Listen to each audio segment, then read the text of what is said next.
இப்போ ஒரு குழந்தைக்கு ஏடிஹெச்டி பற்றி நம்ம இப்போ பேசணும். இப்போ அடல்ட்ஸுக்கு சில நேரங்களில் ஏடிஹெச்டி இருக்கிறத நம்ம பார்க்குறோம் இல்லையா? அவங்க கவனத்தில் வச்சுக்க வேண்டிய விஷயமா நீங்கள் என்ன பார்க்குறீங்க?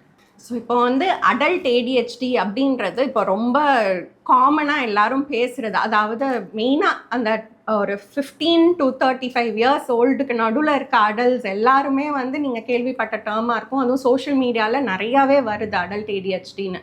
ஸோ இது அடல்ட் ஏடிஹெச்டினா என்ன அப்படின்னா, தனியாக அடல்ட்ஸ்க்கு வர்ற ஏடிஹெச்டின்னு ஒன்றுமே கிடையாது. ஸோ இந்த சைல்ட்ஹுட்டில் வந்து இருக்கிற ஏடிஹெச்டி சிலர் வந்து அந்த தெரப்பி இல்லாமையோ ஏதோ ஒரு காரணத்துக்காக தே ஸ்லிப் த்ரூ த கிராக்ஸ். இப்போ நம்மளோட அகாடமிக்ஸ்லையோ நம்ம ஸ்கூல்லையோ வந்து அது டிடெக்ட் ஆகாமையே அவங்க வளர்ந்து அதுக்கப்புறம் ஒரு வாழ்க்கையில் வந்து தனியாக இண்டிபெண்ட்டாக மெயினாக வந்து இந்த அம்மாலாம் வந்து எல்லாமே அந்த சைல்டுக்கு பண்ணி கொடுத்துட்றது. ஸோ அதனால் அந்த ஸ்ட்ரக்சர் இருக்கிறனால அவங்க நல்லா சைல்ட்ஹுட்டில் நல்லாவே இருப்பாங்க. ஆனால் அது அடல்ட்ஹுட் வரும்போது தனியாக தன்னோட வேலைகள் பார்க்கணும்.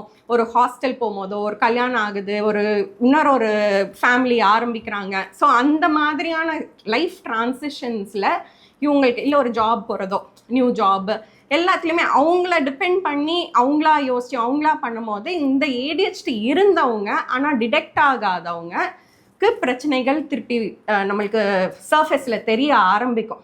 ஸோ அதுதான் வந்து அடல்ட் ஏடிஹெச்டி அப்படின்றது.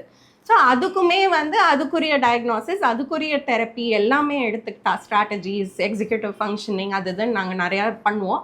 ஸோ அதெல்லாம் பண்ணிக்கிட்டால் அது வந்து ஒரு லைஃப் த்ரெட்டனிங்கோ லைஃப் ஒரு ரோட் பிளாக்கோ இருக்கிற விஷயம் கிடையாது. They can live life to the fullest provided அதுக்குரிய டயக்னோசிஸ் அதுக்குரிய தெரப்பி எடுத்துட்டாங்க அப்படின்னா.